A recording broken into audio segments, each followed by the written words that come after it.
Good afternoon, everyone. Yeah, this is going well. Microphones are off. I hope to prevent any disturbance. Hello, welcome to... Hello, hi.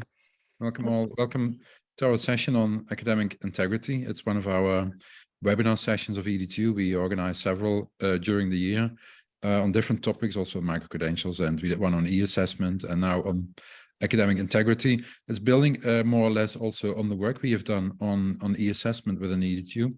We had some 17 universities looking at e-assessment in the past 2 years in our special interest group, which was led by Klaus-Dieter Rosade, and it was focusing on e-assessment design, trust, and also on operational systems. But we have now published the results of this special interest group on a website, so a report and website, and I believe Bo can put it on the chat, or did already put it on the chat. It's interesting for you to check that out as well, but we are now taking it up a notch. And one of the conclusions in the report is that e-assessment is there to stay after COVID, and we have to look further into issues of impersonation or plagiarism and so on. And therefore, Klaus-Dieter and Eamon have taken up this session, this webinar session, to look closer into these topics for today as well as for the session tomorrow. So please, Klaus-Dieter, the floor is yours. Thank you. And just checking that everybody can hear me, and I'm gonna share my slides.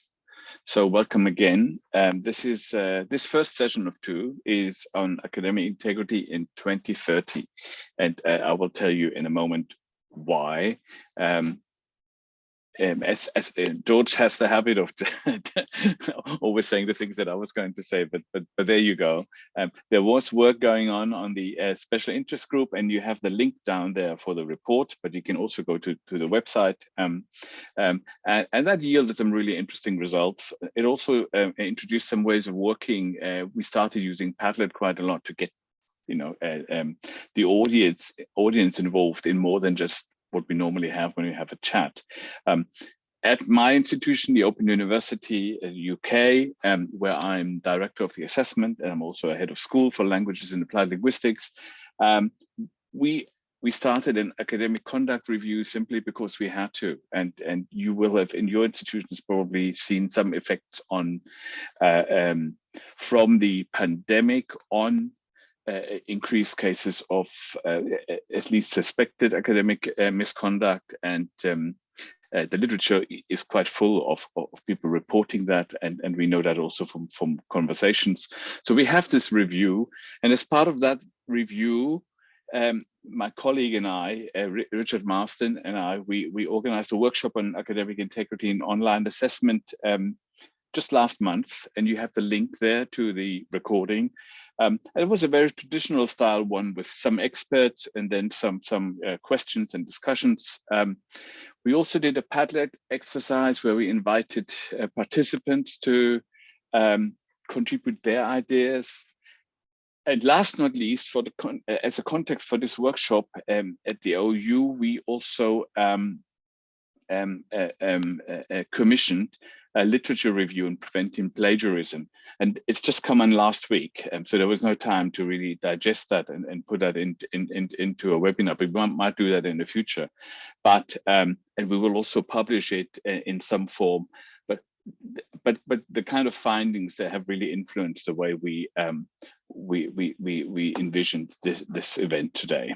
Now, if I just summarize a little bit where I think we are on the basis of the kind of events that I just mentioned, and I call that incremental innovation of policy and practice. I get a sense from what I hear and what I read that most of the issues around academic integrity are well understood. We haven't solved them yet, but we understand them. So for example, having clearer definitions across institutions, nations, and in the European level, it's desirable. We don't have them yet, but we know we should. And also what comes out of the literature and discussion, that we need a two-way approach. We need prevention and we need penalties. If we don't have penalties, it is well documented then that online misconduct can go up, and even students tell us so.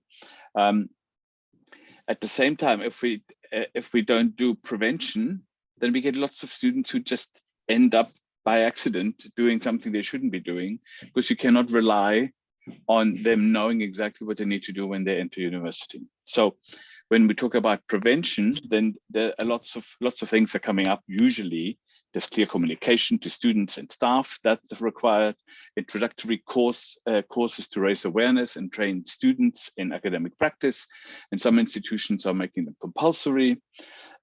You will have heard people talking about designing plagiarism out of assessment.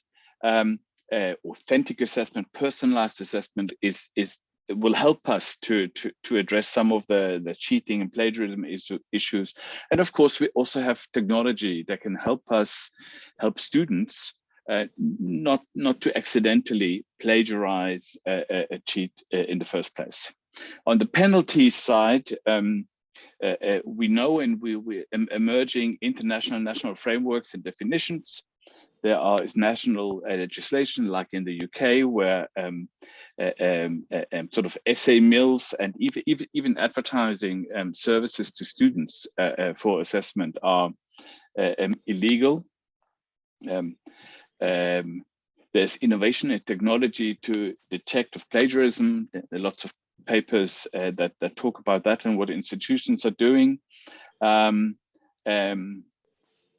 What's required, and that's also been called upon in the literature, agreed approaches to investigate suspected misconduct. So there is there's some consistency in the approach that institutions take, and holistic approaches to penalties at institutional levels as well. This is also why we started our conduct review, because we needed to work on these things. Now, in summary, I think institutions are on the case.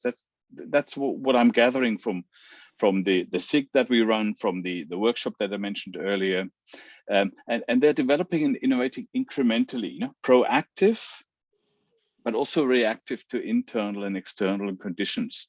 And clearly, the pandemic was one of those external drivers that made universities look much closer than they maybe had in the past.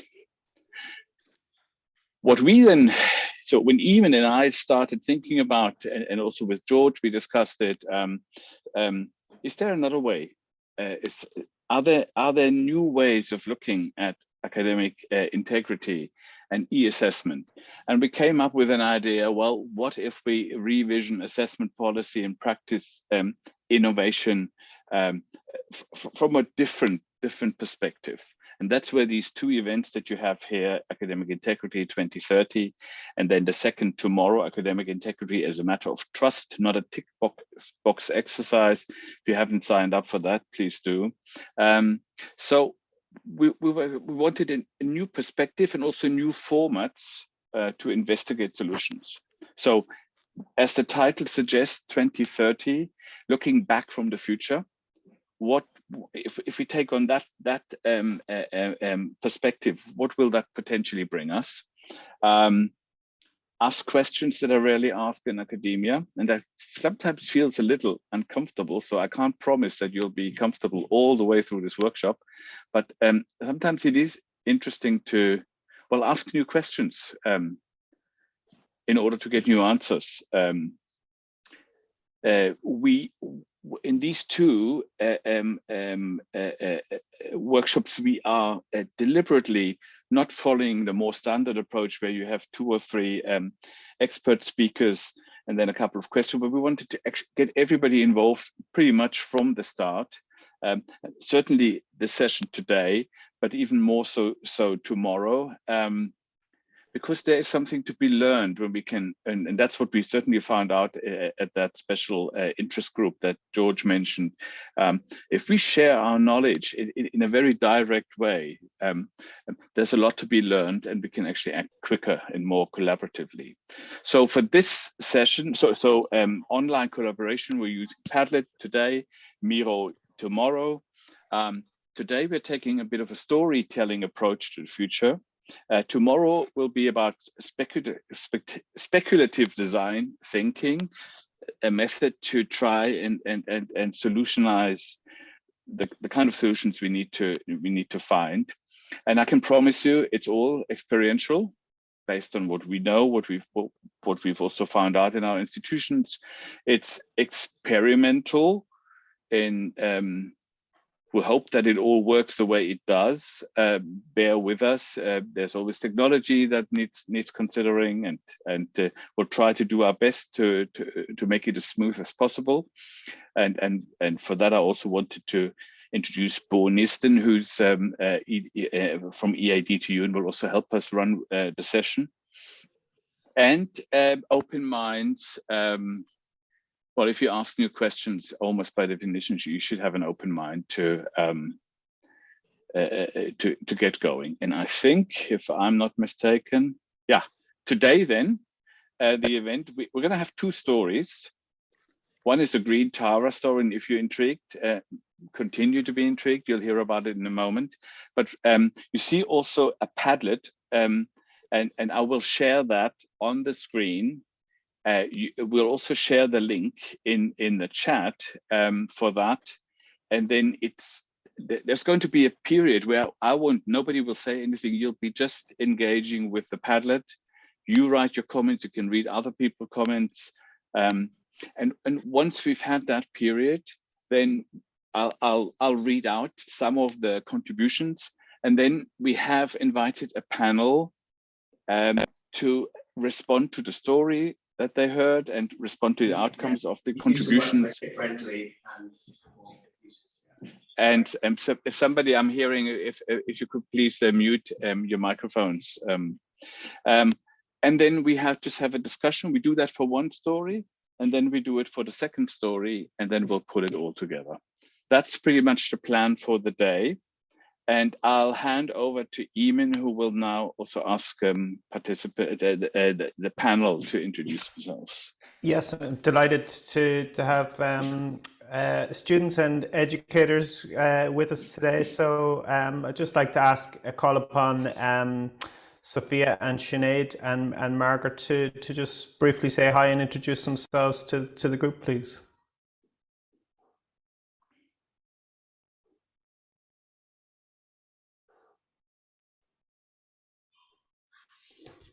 Oh, Sophia, are you on? I can't hear you. See?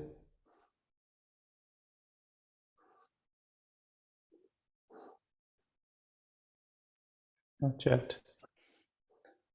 Can you hear me now? Yes. Yes. Okay. Sorry, there Perfecto. must be a problem with my headset then. Apologies.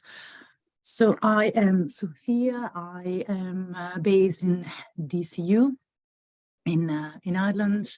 I've been teaching in DCU Connected, so the online programs for a number of years.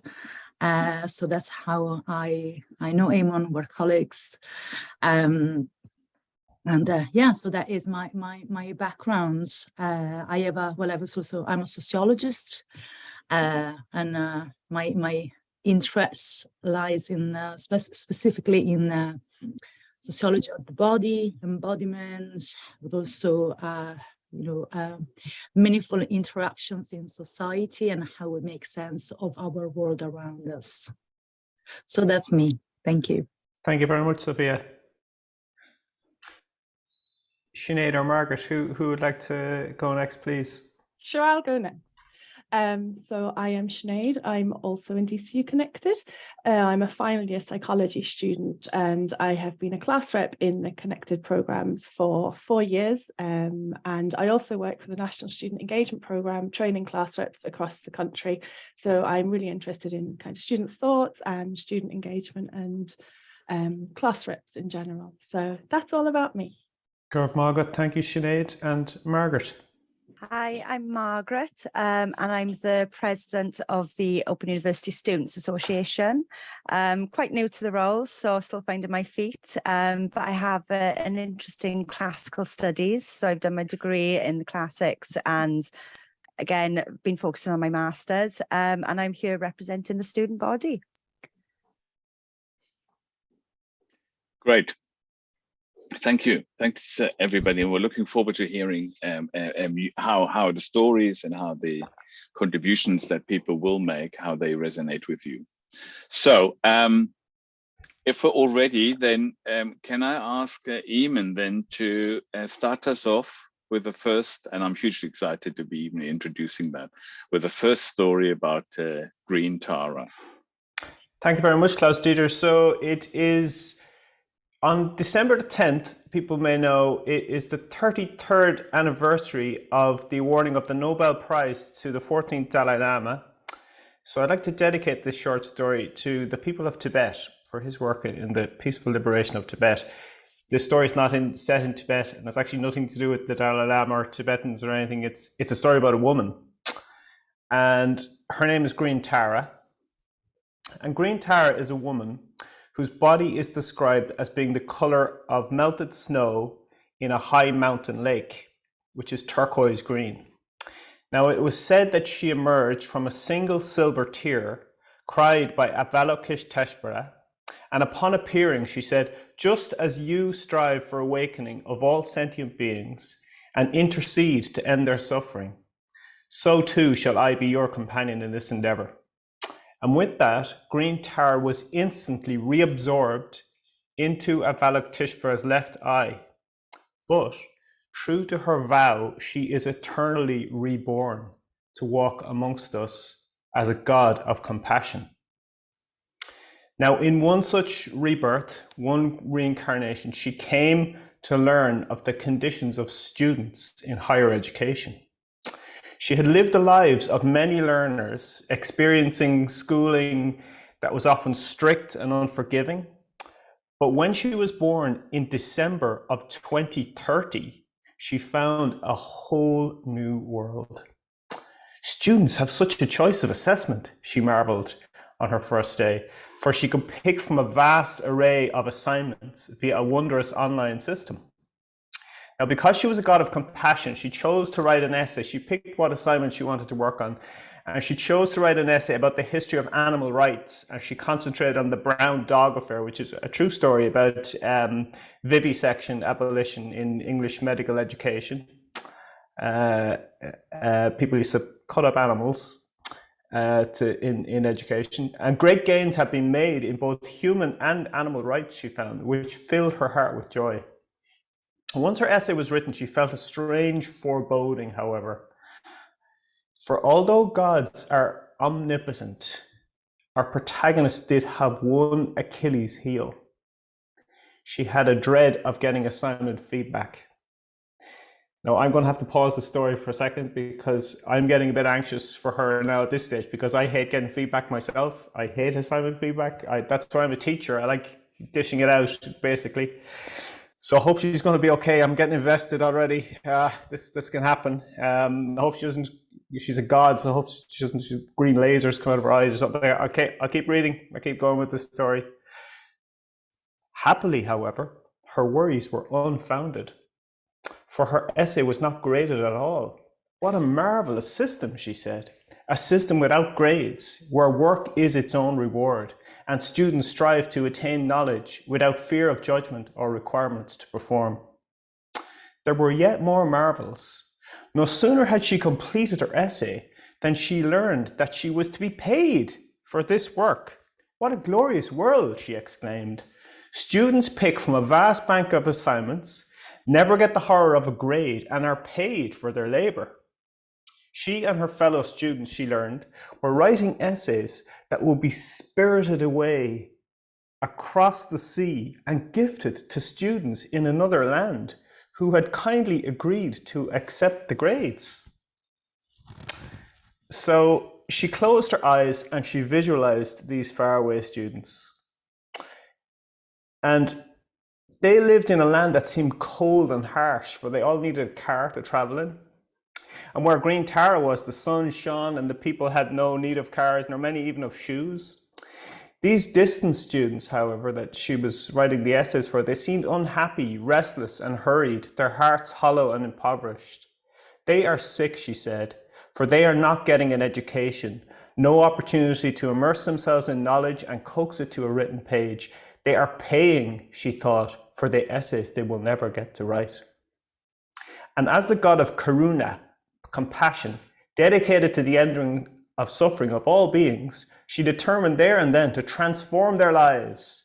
She closed her eyes, and in a flash, she switched all of the people who had written the essays into the lives and bodies of the people who had wanted them. And the people who paid for the essays were switched into the bodies of the people who actually got to write them. So, that was a very short story, but now I'm going to ask you a couple of questions based on that story. And if you have a look at the Padlet here in the chat, first question I have for you is, hopefully you could follow along and get the gist of the story. And the first question is about compassion. So this is about a God of compassion.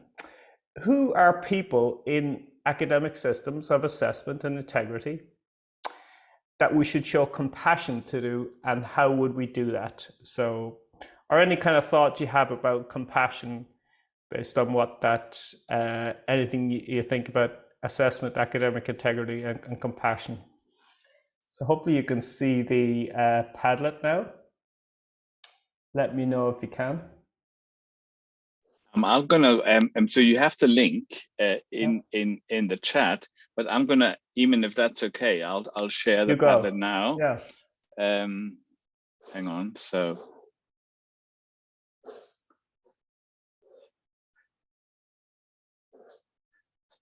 what are you seeing now is the live Padlet, and Eamon's already mentioned the first question. And do you want to just talk us through the other two, perhaps? Yeah. Okay. So let me just bring this up. Squidge this thing over on my screen a little bit. Okay, I can see people here. Super. People are commenting. It's working. It's working. Klaus Dieter, your crazy plan. So that's the first question, is about compassion, right? The second question is something else in the story about academic labor. So it's essentially a story about who does the labor in an academic system and why. What, in your view, are contractual obligations of stakeholders in academic assessment systems? And they could be explicit or implicit. So this is kind of about, assessments are about contracts. Life is often kind of transactional. We do things for other people, they do things for us. There's rules. These are explicit and explicit. Are the rules fair? Do we have a chance to negotiate these rules in a given system? What are expectations we can have of each other, and how do we articulate and fulfill those? And the third question is about, I just put the word naivety in here, and that's kind of a lot of interesting stories. And this is a thing in sort of speculative fiction and speculative methods in research, is a lot of interesting movies, let's say about, Thor, one of these people, these gods that come back to Earth. They have this naive view of reality. They don't understand what's going on. But there is a beauty in naivety as well, because people can see things differently, because they have beginner's mind. Let's say they can see things fresh, because the mind of the expert is cluttered up with a lot of stuff, and there's more options in the mind of the beginner. So how could we see things differently, or how could we really try and widen our thinking and look at assessment in different creative ways to try and mitigate issues of academic integrity and so on?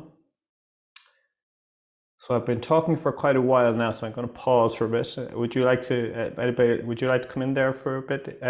Yeah. So what we do now usually is, and that's actually unusual for a webinar, we're going to be quiet, and I will just ask you to engage with the things that we make, and if you just stick to the strands, that would be the easiest. Otherwise, it gets a little bit messy. If you just write down what comes to mind under the heading compassion, what Eamon said about academic labor contracts and the obligations to stakeholders, and we talk about system in the sense that it isn't just the student and the marker. There's so much more on an institutional level. And what are fresh ways of looking at assessment and as a result, academic integrity. So I'm going to go quiet. You can write, you can also comment on others, and you can also rate comments, I believe. And after maybe 5-10 minutes, I'll come back and then read out some of the things that have been mentioned here. And of course, anybody, whether you're on the panel here, and Eamon and myself, we can also raise things. It's often the ideas that come from others that then give us yet new ideas that we never thought about. This is what the exercise is all about.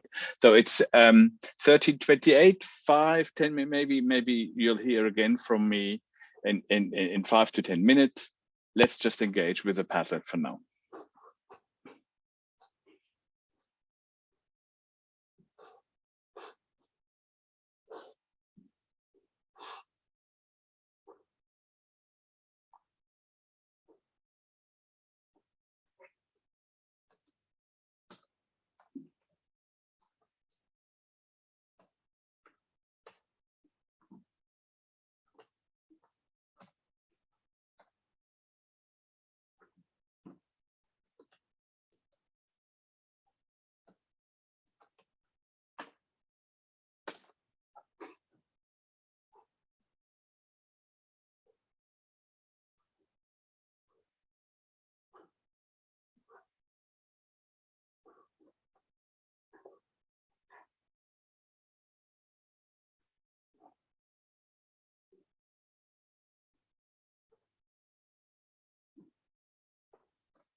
Sorry, could someone reshare the link to the Padlet? Unfortunately, I was out of the session at the time.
Okay, I just noticed. I'll just check.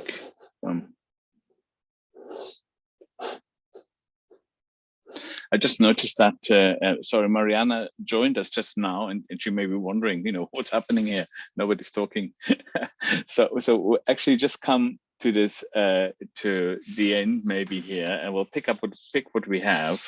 And I'll go to the top so we can see the headings here.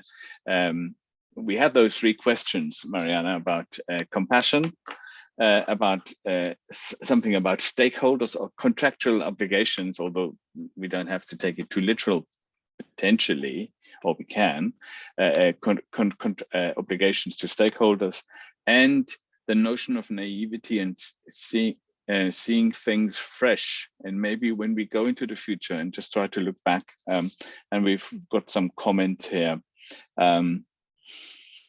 The Padlet should update regularly, and I thought I also had we had the ability to rate comments, but I wasn't sure. At any rate, I suggest, Eamon, if I just sort of summarize a little bit what I'm seeing here on the Padlet, and if you then want to take the questions maybe to panel members and see how it resonated. Great. So on the, I just love the simplicity on the compassion thing. Everyone, yes, we should really be compassionate to everyone. And somebody then later said it, all parts, students, colleagues, assistants, and it's already covered by yes. So that in a way means you need to identify actually who is everyone here, and one a member of this group has started that. Then there's a notion of maybe somebody who's new. We should just be more compassionate. There's also the great view that students primarily, they are the ones who are doing the learning. They do the hard work, and they need all our compassion. I think those are and there's a notion in towards the end here where students are responsible adults that can make their own decisions, and there's a question then how we get that in. A point about equitable, dispassionate treatment, and there's the clear, easy, understandable communication. This is about the how can we do that, but just being very clear in how we interact with people, and there's also having conversations about positive and negative experiences in academia and research projects in ways maybe that don't happen. That's so much on compassion. I'll leave it for people to also think a little bit, see what they might want to say on the point of academic labor contracts. What are the what we call contractual obligations? Authentically assess with the intention to allow students competencies to surface. We just note that as a, I think if we frame that as a contractual obligation, it suddenly begins to sound very different to me, and in a positive sense. There should be a benefit to learn. There's a contractual obligation to provide feedback. Could discuss potentially more what should that look like. Taking responsibility for your work we have here. Originality and fairness, treating students equitable and fairly. And I just commented on the social notion of Eamon's the story where it goes to in a different land and you swap. I think there's more we need to think. You probably need some very fresh thinking for that, but I like that in the story. Taking ownership of work and accepting feedback, whether negative or positive, to support continued learning. Yet personal responsibility, design, assessment that students can feel proud of, that brings it together. Assessment providing clarity about objective and intention of tasks. Feedback should be provided with kindness and intention to support student progress. That might be worth a discussion here. To what extent is kindness already present? What should it look like? And the methods to locate and combat bad actors, i.e. in that assessment system, I assume, recognizing the employment market, to what extent it values just a qualification, not necessarily the skills. That's an interesting discussion to be had. How can we reward honest students alongside disciplining students who are not or are dishonest? And then we have students use chat. I'm not quite sure what GPT means. Maybe the person can come in, and then AI. there's okay. Sorry, that's okay. Yes. There is about the real world, linking assessment to real world. There's about a point about accessibility to increase that one. Allow students of real input. Yes, reduce competition. Understand science as a joint endeavor. And that's a wonderful notion. Science is a social construct. Eamon, I'll pass it. There was one. Hang on, there was another one here. I'm just seeing it. Students as assessment is not only a question of evaluating and assessing goals and method, but also a question of ethics and understanding of context and the value system of the discipline and domain. Understanding or value of education, what education is about. I think there's Eamon, plenty for you to maybe now engage our panel to get their initial responses. Absolutely. So for people that are new that have joined since the start, we just had we had a short story about someone in an assessment system who was writing essays for somebody else. They didn't know they were writing essays for somebody else. They thought this was a wonderful thing. They were getting paid and so on. And it's to try and complexify or get inside these ideas of essay writing, who writes what and why, and these ed tech supply chains, essentially. We had some great comments here. We have a wonderful panel. We have Sinead Lynch from Dublin City University, a student representative studying psychology. We have Margaret Greenway as a president of student representation in the Open University, and my very good colleague, Dr. Sophia Polaro, who's a sociologist and very experienced online teacher and researcher. So I'd just like to ask, maybe you first, Sophia, if you'd like to, do you have any reflections on where we are so far? What have been some key things for you? What do you have the floor? Thank you, Eamon. I also must admit that unfortunately my internet went just, so I missed the end of the story. Oh. So I know.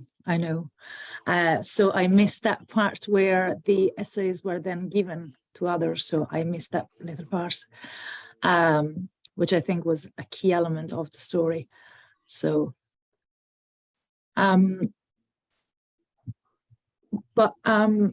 so I really like this idea of compassion for all parts involved in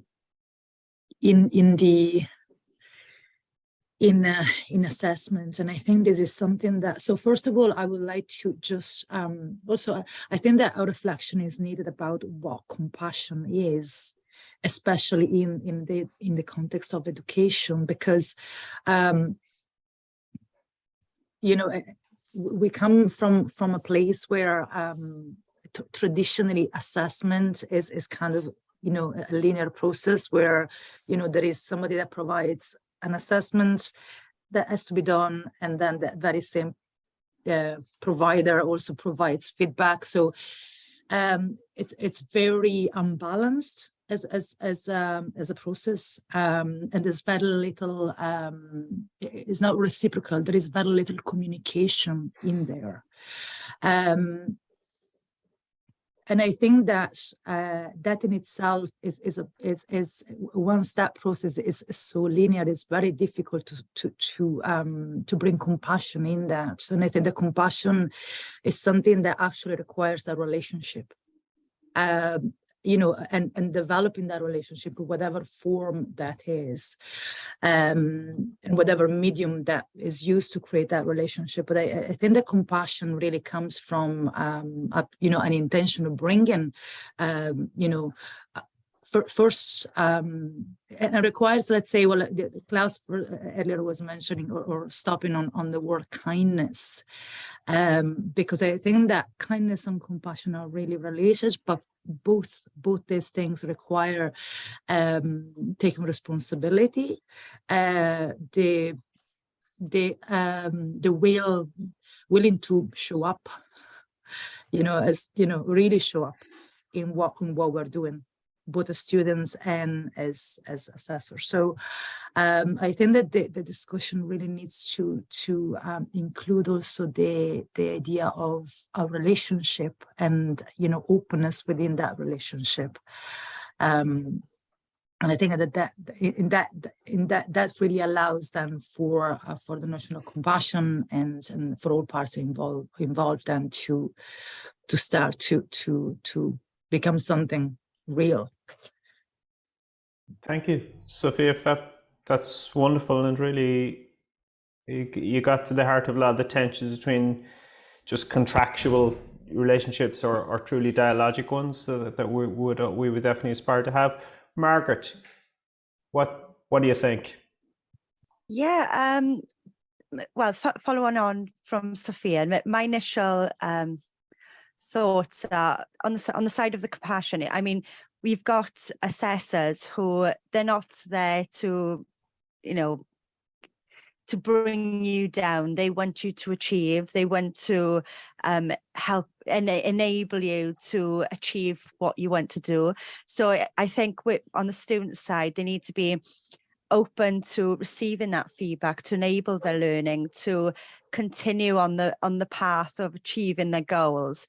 And I think the student also needs to ensure that they are taking responsibility, they are listening to the feedback, they are learning from that. And again, with the contractual side, both sides need to engage where, attending the tutorials, attending the assessments, doing the work that's asked of them on both sides, and just being there for each other, because the assessor wants them to achieve and the student also wants to achieve, but if there's a breakdown there, then that's where issues can happen. And I think it's very strongly that if students try to cut corners, then they're doing themselves a disadvantage. They may have issues going on, but if they cut corners, like with one of the comments later on in life, when you're out in the jobs market, you may have that qualification, but do you actually have the skills and do you actually have the learning? I can't see the title of the other one. So I can't remember what the third one was. I think we should always be open-minded as well, that when we're looking at different approaches, sometimes thinking outside of the box, if we think, bring on all the comments and think, just not be afraid to step out of your comfort zone to see if something works. And if it doesn't work, then you just go back to the drawing board and start again. That's all I have on that. Thank you.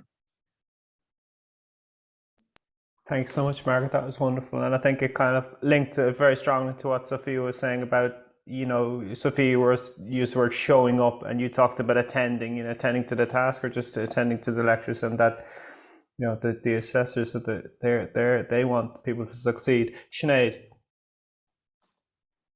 I'm kind of, I think, on the same theme as Sophia and Margaret, but something Margaret said, I think, really resonates there, that later in life, when you have your degree and you're moving on, and you're you're getting a job and you're working, you won't be able to pay someone else or plagiarize or find a way to get someone else to do your work. So it's so important for people to have that integrity and to learn that integrity in college. There's something, I think it's the last post or the last message here in the second part, that said, I'm just trying to find it now, about combating bad actors, and honest students should be rewarded by knowing dishonest students will be disciplined. And I think that's really important, just because honest students that really are putting the time in, trying hard, attending tutorials and doing the work themselves, and then seeing people who maybe aren't doing that. And while those people might be maybe punished or slightly punished or given out to or whatever, the honest students who are putting all this effort in don't get any kind of reward at all. So I could see that being frustrating. The comment about ChatGPT at the top there was something I was kind of thinking of mentioning myself, because I think AI really does have the ability to add new skills to students.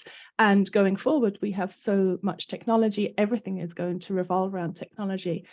So bringing some form of AI into assessment, teaching students how to use technology in a way that has academic integrity, does teach them how to use these skills, and they will have that for their future life, and will help them with getting jobs and so on. So that's my thoughts on this. Thank you so much. That was wonderful. And I think you've touched on a lot of the AI is obviously the elephant in the room at the moment. It's huge. It's a step change in the capabilities of the new iterations of these large language model transformers. So it's really a hot topic, and that's very well said, that we need to learn to live with them and work with them and see what they're going to mean for the future of work and everything else. And very interesting what you said about holding each other accountable in systems, and that we make sure that we can't shy away from saying that what's acceptable and unacceptable behavior. So it's about personal responsibility, but about group responsibility as well. Could I come up with a Eamon? I mean, we know actually that the vast majority of students don't cheat, don't plagiarize. They get it right, and they want to get it right, and want to show what they can do. And I really like the notion of the debate is a lot about those who break the systems, who find ways around it, and not enough about all the students who actually do the right thing. And that's what how can we honor it? What are some ideas of how we could turn the table, and don't stop penalizing where it's necessary, but actually what could we do in future assessment to bring out the honesty and the achievements of those students who do it all in their own steam or on their own steam? And not to have too many notices of sort of, if you put too many signs up saying don't do this or stop doing this, or we're going to catch you and hang you high if you do this, the environment starts to look very oppressive. So whilst we do want to keep order, we have to be careful not to pollute the environment with all these messages of this kind of carceral looking system, because ultimately, as Margaret was saying, we do the assessor, the teacher wants the student to succeed. It's getting that balance. And if I can just add, I think that's actually a really beautiful idea, that of rewarding students are doing the right thing, because as a mindset, we tend so much to focus on what has gone wrong, and then penalize that. And this is like kind of turning the thing on its head and say, actually, let's do the opposite. And actually start from the other way, say, actually, let's reward what has gone right, and really let the students know that we value their good work and their intention to do things right.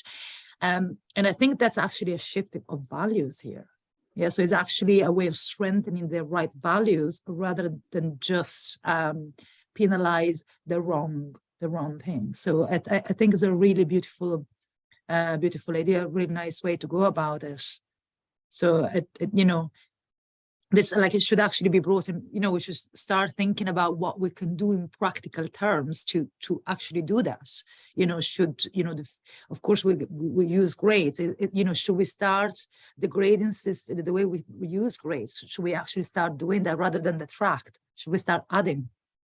I don't know, it's just wow. an idea, but I'd love to hang on to that one, that we actually just take a standard and if you cheat, or if you detract, but actually if you do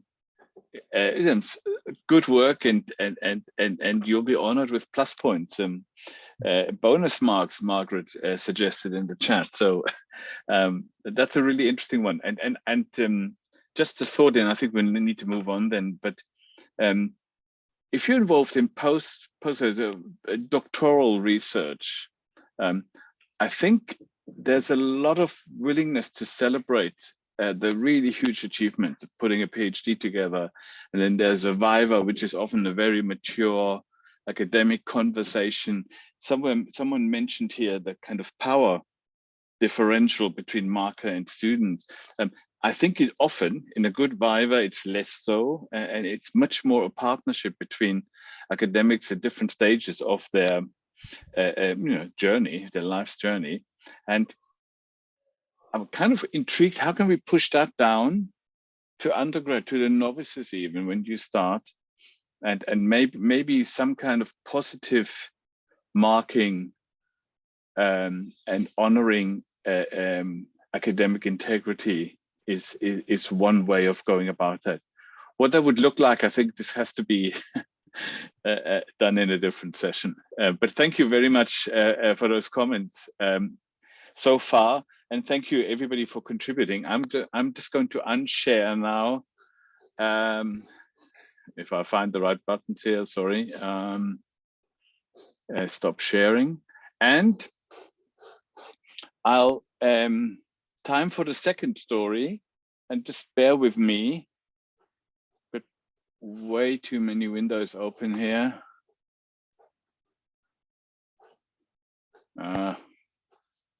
Just give me a second.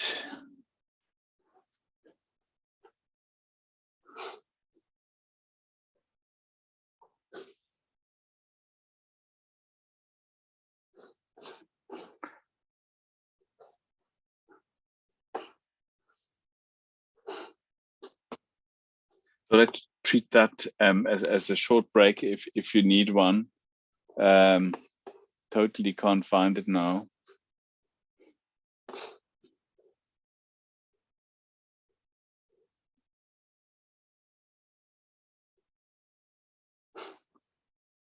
Yeah, got it, sorry.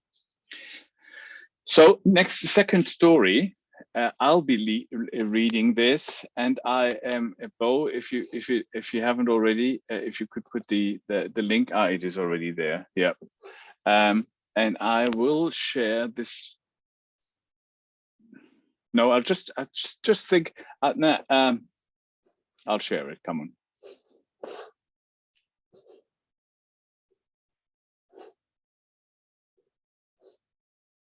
So the second story, I assume you can see it. The second story, again, we have a Padlet, and this is a story that offers choice and focuses on well-being. And I constructed that also based on lots of discussions that I've had. And I imagined a student in 2030, so this time not a goddess, but a student who in their final year of studying, and I'll just start reading. And if you want to start commenting or writing on the Padlet straight away, go for it. Here goes. This is my final course of my degree.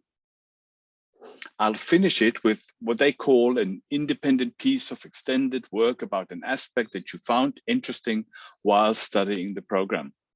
I guess it's showtime now. And I'll show them what I know and what I can do. Compare that with when I started on the program.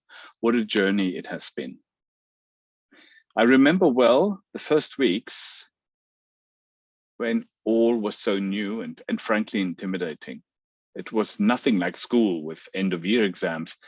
I'd never found them difficult. Rote learning or writing essays has never been an issue for me. Even the handwriting, I didn't mind so much, though why we had to write by hand, I never understood. I just did it. I just did what I was told. A friend of mine had a totally different experience. He always struggled. Even later at uni, he had dyslexia and dyscalculia. And it wasn't so much that he could not could not spell or write. That's what people often think. No, not that, but he found handwriting difficult. Short-term memory was also affected. Critical thinking was actually his strength, but the time pressure killed it all, even with the extra time he got. With some luck and a lot of hard work, he did well at uni, but he always felt he could have done better. When I started, I had to join an extended induction program for all students. I learned about how to reference properly, how to paraphrase, not just cut and paste like I'd done at school. They taught us how to use Turnitin, Grammarly, and Quillbot to turn in better quality work. Some say it's cheating right there, but I actually learn a lot when I use it. I think I've become a better writer. Actually, professional writers use some of them too. They talked about academic integrity and how academic honesty, trust, fairness, and respect, where they now listen to this, where the ethical makeup of the leaders of tomorrow. Leaders of tomorrow. Listen to this. Wow, they actually said it. It made me feel good. I felt valued.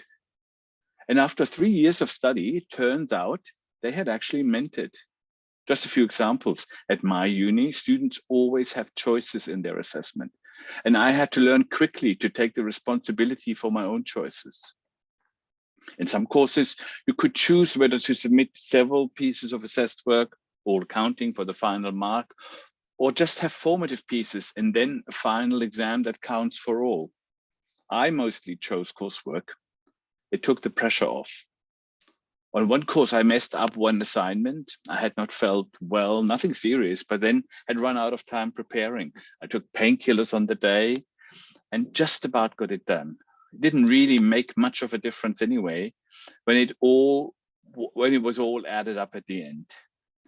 Some of my friends prefer just learning and doing their thing and then go for the final challenge, the end of course assessment.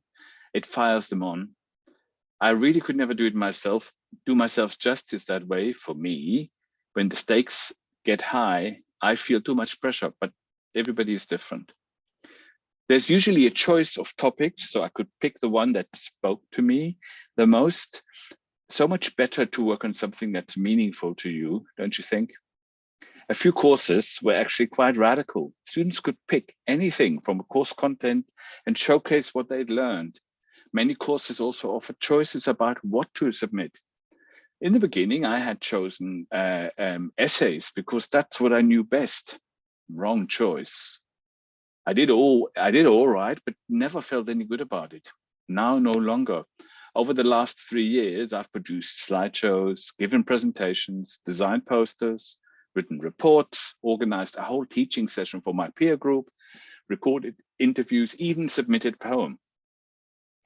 Each was a challenge at first, but I remember the first time when I realized just how good I felt about my work afterwards, almost proud. One of my posters became third of my year group. I didn't frame it, but still, not bad at all. About 5 years ago, faculty started to create the AICs, the Academic Integrity Councils. It's where staff and student reps meet and discuss all things about assessment, plagiarism, academic integrity, and of course, neurodiversity, mental health, and student well-being. It's where they came up with the extended induction program. Apparently, it was students who wanted to make this program compulsory. It's only fair that we all know and take responsibility for our actions. The council came up with the wording for the ACD, the Academic Citizenship Declaration, that we all sign at the beginning of each course. Staff and students pledge not to cheat and to design assessment that is as close to real life as is possible. There's even a separate group for that, the Action for Authentic Assessment. We just call it AAA. And when students are actually involved, and we students are actually involved. Anyway, if students get caught cheating, and they do, nobody gets away with saying they didn't know. It's only fair. The council also helped everybody to understand better why people cheat. Some lecturer thought it's because students don't really understand misconduct or that they are lazy or don't accept that plagiarism is wrong in the first place. Well, we ran a survey with students, and guess what? It's not what lecturers think. We know enough. That's not what it is. And what we don't know, they're webinars. It's just that students often feel insecure, overwhelmed by the task, or just can't manage time and deadlines very well. That's when plagiarism or cheating goes up.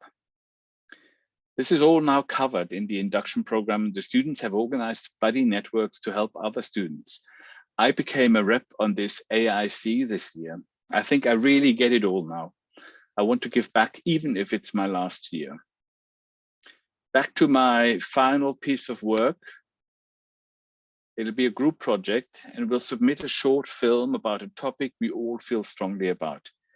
I used to hate working in groups, but yes, I also know it's good team working. Good team working is what employers look for. It was hard at first, but by now I've worked out how to be in a team.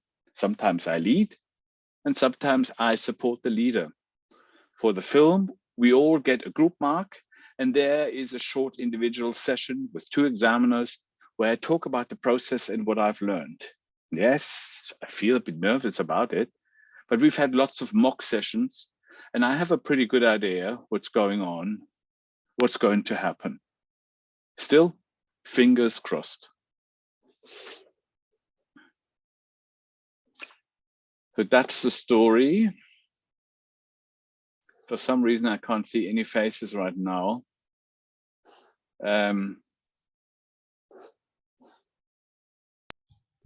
Thank you, Klaus Dieter. Okay, that was wonderful. Yeah. You really captured higher ed so faithfully with all the acronyms of all the different things. I was lost. I was immersed in an authentic, real life world. Okay. AIC, AI and AI are the 2 different AIs. I mean, our institution is known for those, but I guess it happens across institutions. At the moment, I can't actually see the room, but I think I'm still, the sharing goes on with the assessment with that Padlet. So really taking what you've just heard, and it's really a story of stuff that you find in the literature quite readily. If you just kick away again another 10 minutes, what's good about the points raised in the story? What resonated with you? Keep writing. What issues arise from the points raised in the story? What do we have to do in order to get there? What should we do differently? If you're already doing things along those lines in your institution, please share it, and also add your name or your institution, so we can maybe also follow up with you. Let's do another sort of 8 minutes, maybe. Just keep writing into the Padlet, and I'll try to get back to seeing everything in Zoom. There we are, I think.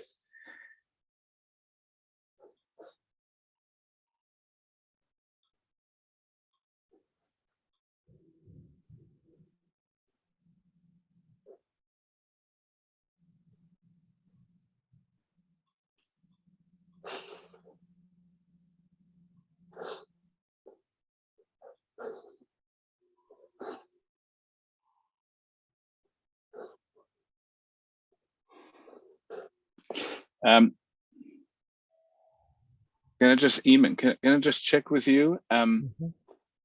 So I can't really see the screen right now. So like the Zoom room, I can see my screen, but are people writing on it, or am I frozen? Let me just see if the chat is. Let me just share the chat, the Padlet again in the chat, right? So make sure it's a clickable link. Let's just try that, okay? So I think it might have got a bit squidged going into the chat. So if anybody can get into the chat, let me know. Just give a little thumbs up or a shout out or anything in the chat, or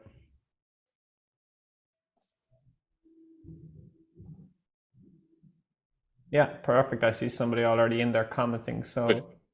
Everything's going smoothly.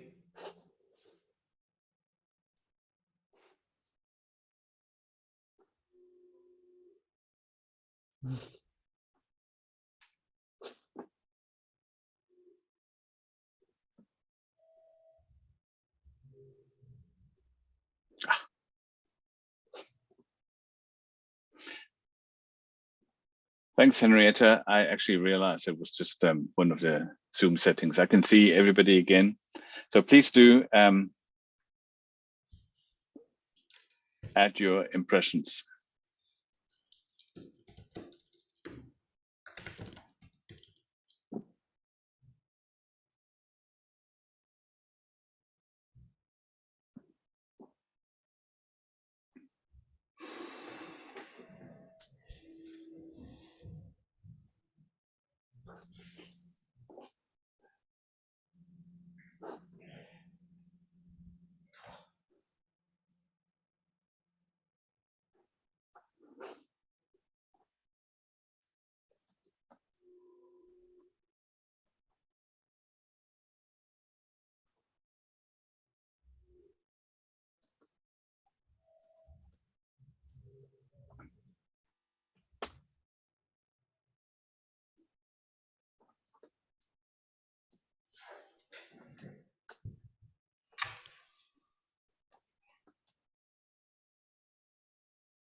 So I wonder, Eamon, given that we have 22 people, so maybe people have already sort of expressed and are still thinking, whether we want to start with please do keep adding during the conversation, but maybe get some reactions from our 3 panel members, anything that resonated. Yeah, that's great. Yeah, please, Sinead, Sophie, or Margaret, if you'd like to jump in at any time and give a comment, please do. Yeah, I'll jump in. I think definitely that there should be, everyone has different strengths and weaknesses, and some people are good at assessments, some people are good at continuous assessment, and I think that definitely should be the choice with that, and in the story having that choice definitely helped the student, realize, right, I'm not necessarily good at this, so I'll carry on at this. And again, with the connection with the person with the dyslexia and dyscalculia, that even with support, that person was struggling, but if that person had the correct support and a different way of being assessed, then they may have succeeded and fulfilled their potential. So I think it's looking at all different angles and identifying the strengths of the student. Yeah, that's all I've got to say on that one for a minute. Thank you. And if I can add to that, I think that's a very good point, Margaret, and I completely I agree with that. And I don't think that is, we should be really looking at students having the wrong skills or not having the correct skills. I think that's really sometimes we're just giving the wrong assignments to somebody. So it really just takes away the possibility for them to just, let their potential grow and develop and let them shine. So it's a really important, and I think that sometimes it is seen as like giving a shortcut to a student. It actually takes a lot of courage to choose your own assignments. It's not an easy thing to do. It requires a lot of self-reflection, understanding where one is. It means taking responsibility for one's choices and then for following that choice to the very end and commit to something. So I think that actually giving choice is much more than just simply facilitating a student to show their own skills. It actually provides so many other, the possibility of developing so many other things and traits. So I think that is definitely something that should be embraced on a larger scale. And the other thing, sorry, I'm just going to look back at the comments there. There was something else.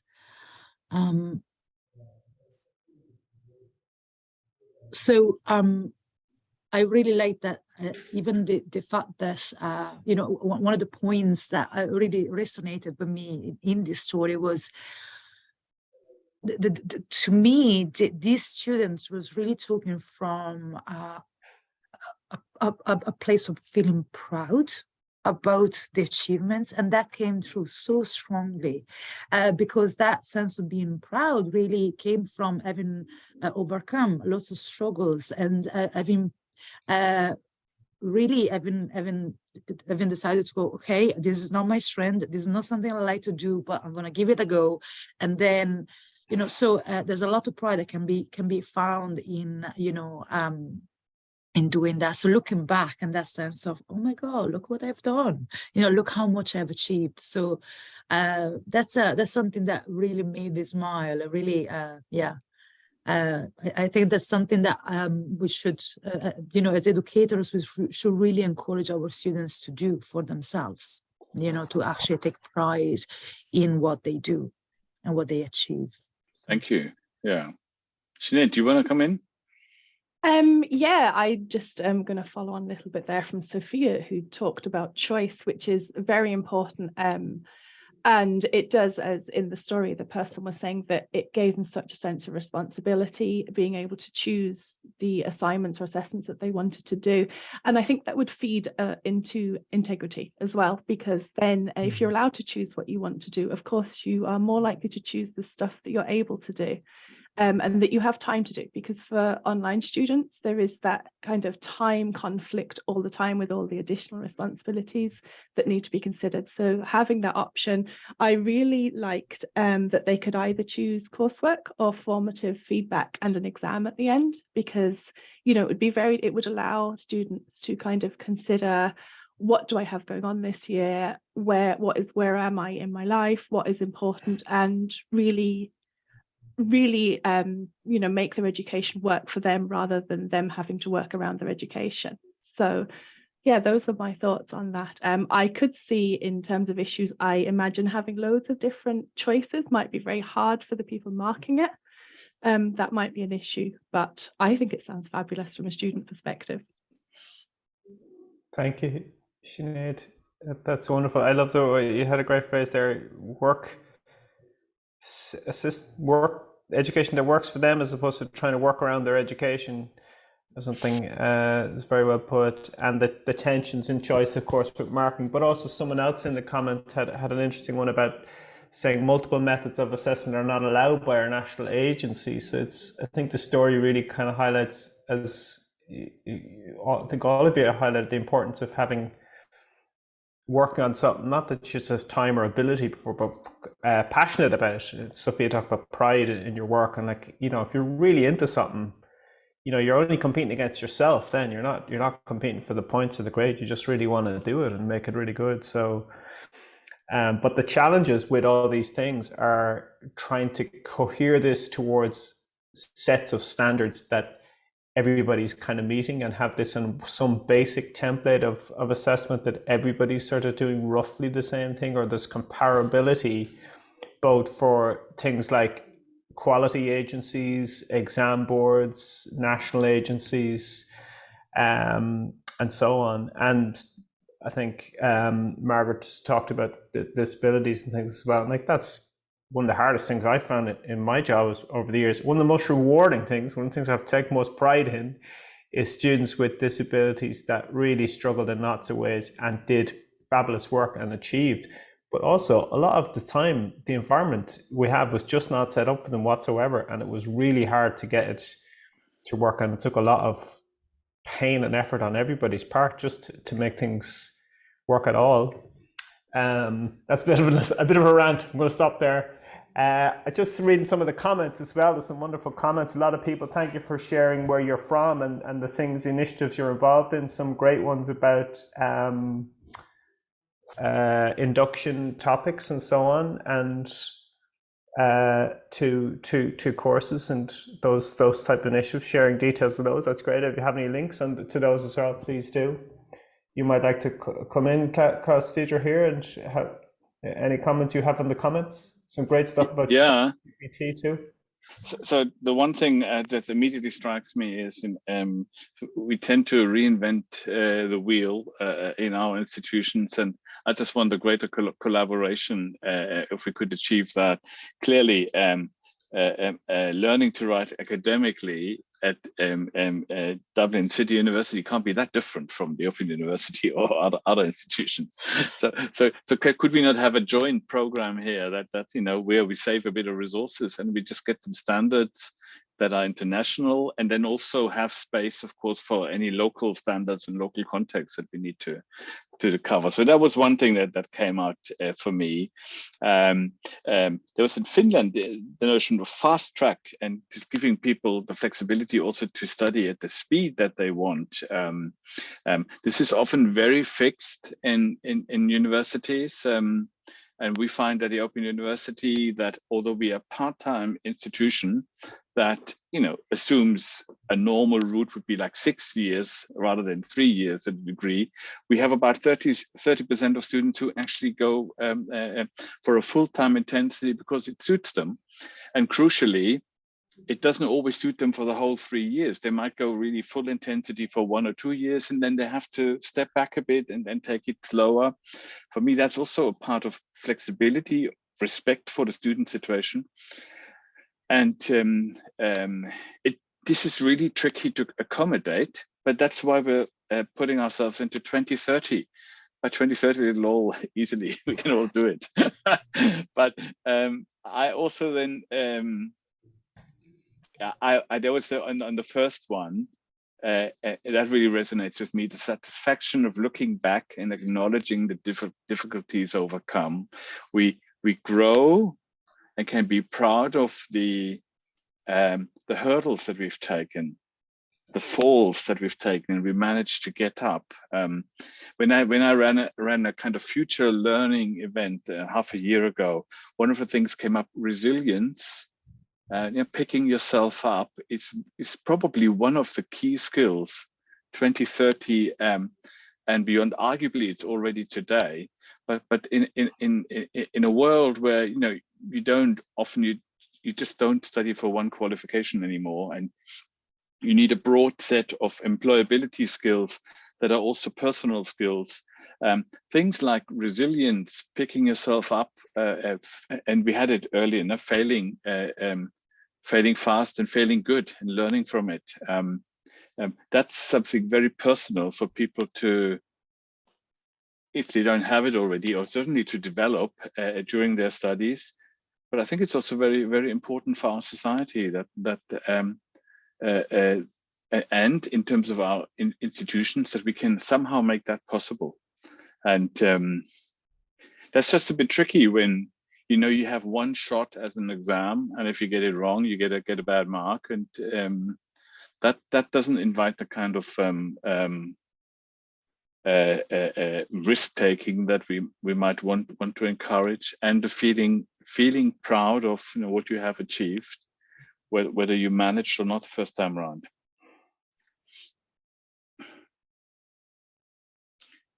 And the only other thing I would just so choice was the thing about neurodiversity, just putting that in by design rather than an afterthought, giving people a bit more time. I know that when we offered open book exams as part of the pandemic, it was often open book, like 24 hours. And there's plenty of anecdotal, we have it in the survey that we did. Huge benefits for people who just need more time and need to think it through. And that example in the story is actually, there's a real person who told me that. They're actually really good at critical thinking, but not if they have to do it under time pressure. And if anybody thinks this is just about humanities and essay writing, another colleague who is actually a teacher in physics and really good at math. And when she had to do a test, some kind of aptitude test, and had to do math under time, like 2 minutes, how many tasks can you do? She just found it really, really difficult. So if time is an issue, is that something we could solve very quickly? Could we work on that time issue now, or do we have to work until 2030? These are sort of my thoughts that are going on, and there's some good stuff on AI and how it will probably impact on us. There's more stuff coming here, seeing how AI will impact on how we design our assessment going forward. Lots to learn. Any final comments from our panelists?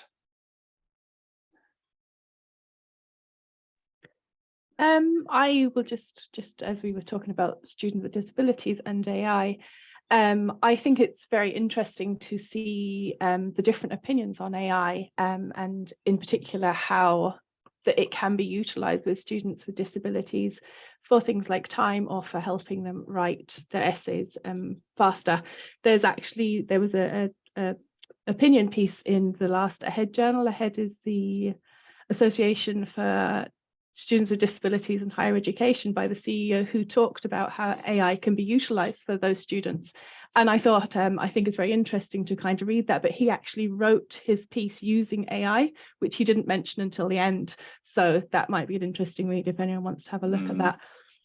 But yeah, I think there is that kind of, for students who do have disabilities, AI is something that can really help, an assistive technology, obviously, as well.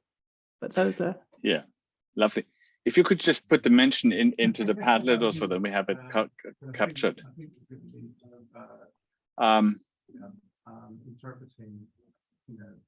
Somebody's got a microphone on that probably shouldn't.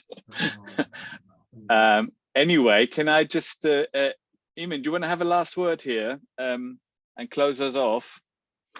Sure. Well, I'd just like to thank everybody for coming and for all of the comments in the chat. I've just been reading them, and I'm overwhelmed with ideas now. I have too many ideas, so which is great. It's always a good sign when you're really fired up and you're like, all right.